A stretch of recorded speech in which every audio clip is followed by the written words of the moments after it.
যে এই আসমান ও জমিনের মাঝে নয়, পূর্ণ সৃষ্টিকুলের মাঝে সবচেয়ে শ্রেষ্ঠ ব্যক্তি ওকে জান্নাতে ঢোকা থেকে বাধা দিয়ে রেখেছে। ও যে জান্নাতে প্রবেশ করতে পারছেন না, এই জন্য যে আল্লাহ রাব্বুল আলামিনের নিকটে সূরা ফালাক আর সূরা নাস করে আশ্রয় প্রার্থনা করছে। রাসূল সাল্লাল্লাহু আলাইহি ওয়াসাল্লাম বলেন, মান ক্বারাআ আয়াতাল কুরসি দুবরা কুল্লি সালাতিন মাকতুবা, তোমাদের মাঝে থেকে কেউ যদি 5 ওয়াক্ত ফরজ সালাত শেষে নিয়মিত আল্লাহু লা ইলাহা ইল্লা হুয়াল হাইয়ুল কাইয়্যুম এই আয়াতটি তেলাওয়াত করতে পারে, আয়াতুল কুরসি তেলাওয়াত করতে পারে, তাহলে তার মাঝে আর জান্নাতের মাঝে দূরত্ব হচ্ছে তার মৃত্যু। বুঝাতে পারলাম কি? লাম ইয়ামনাহু মিন দুখুলিল জান্নাতি ইল্লা আল মাউত, বাক্যের দিকে লক্ষ্য করে রাসূল সাল্লাল্লাহু আলাইহি ওয়াসাল্লাম বলছেন লাম ইয়ামনাহু মিন দুখুলিল জান্নাহ, ওকে জান্নাতে ঢোকা থেকে বাধা দিয়ে রেখেছে। ও যে জান্নাতে প্রবেশ করতে পারছেন না, এই জন্য যে সে এখনো দুনিয়াতে জীবিত আছে। ও মরে গেলে জান্নাতে চলে যাবে যে ব্যক্তি 5 ওয়াক্ত সালাতের শেষে আয়াতুল কুরসি নিয়মিত তেলাওয়াত করতে পারে। একজন সাহাবী এসে রাসূল সাল্লাল্লাহু আলাইহি ওয়াসাল্লামকে জিজ্ঞাসা করলেন, ইয়া রাসূলুল্লাহ ইন্নী উহিব্বু হাযিহিস সূরা কুল হুয়াল্লাহু আহাদ, হে আল্লাহর রাসূল আমি এই সূরাটিকে ভালোবাসি, কুল হুয়াল্লাহু আহাদ আল্লাহুস সামাদ, এই সূরাটিকে আমি ভালোবাসি। তখন রাসূল সাল্লাল্লাহু আলাইহি ওয়াসাল্লাম বলছেন, ইন্না হুব্বাকা ইয়াহা আদখালাকাল জান্নাহ, এই সূরার প্রতি ভালোবাসা তোমাকে জান্নাতে পৌঁছে দেবে। এর নাম হচ্ছে কোরআনের মর্যাদা, এর নাম হচ্ছে কোরআনের শক্তি, এর নাম হচ্ছে কোরআনের সম্মান।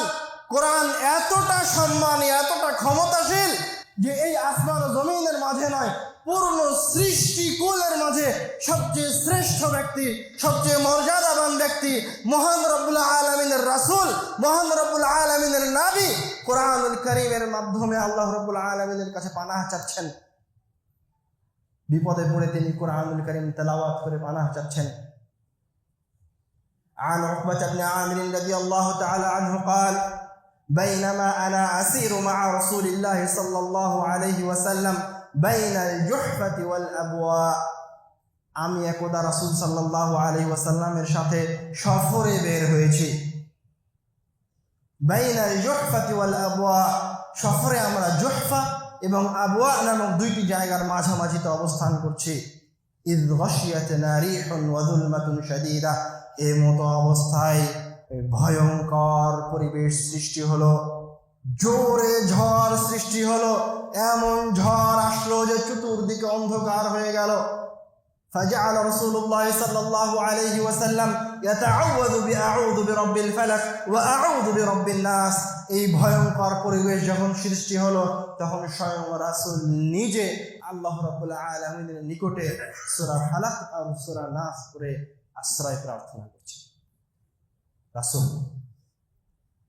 আর তার সঙ্গে উকবাকে বলছে, ইয়া উকবা তাআওয়াজ বিহিমা, হে উকবা তুমিও এই দুইটি সূরা তেলাওয়াত করে মহান আল্লাহ রাব্বুল আলামিনের নিকটে পানাহ চাও। ফামা তাআওয়াযা মুতাআওযিযুন বিমিসলিহিমা, কেননা কেউ যদি বিপদ থেকে আশ্রয় পেতে চায় তাহলে এই দুইটি সূরার চেয়ে শক্তিশালী কোনো সূরা নেই। এর চেয়ে কঠিন হাদিস আপনাকে শোনাই। عن عائشة رضي الله تعالى عنها قالت كان رسول الله صلى الله عليه وسلم إذا مرض أحد من أهله,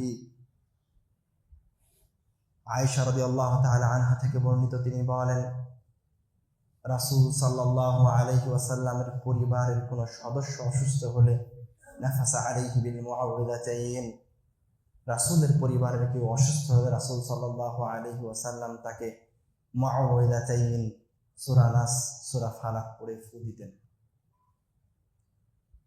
শুধু তাই নয়, আয়েশা রাদিয়াল্লাহু তাআলা আনহা বলছেন যখন রাসূল সাল্লাল্লাহু আলাইহি ওয়াসাল্লাম নিজে অসুস্থ হচ্ছেন, ইয়ানফুসু আলা নাফসিহি, রাসূল সাল্লাল্লাহু আলাইহি ওয়াসাল্লাম নিজে অসুস্থ হলে তিনিও নাস ফালাক ইখলাস করে নিজের শরীরে ফু দিতেন।